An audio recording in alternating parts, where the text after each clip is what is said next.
কথা ছিল সোমবার 4টি জনসভা করে দিল্লি ফিরে যাবেন রাহুল গান্ধী, কিন্তু হঠাৎই সিদ্ধান্ত বদল।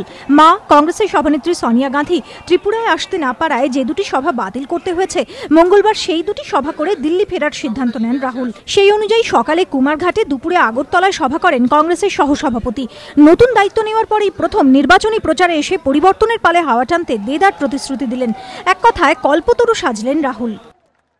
तो कांग्रेस पार्टी ने कहा है, अपने मैनिफेस्टो में कहा है कि हर घर में हम एक व्यक्ति को रोजगार देने की कोशिश करेंगे,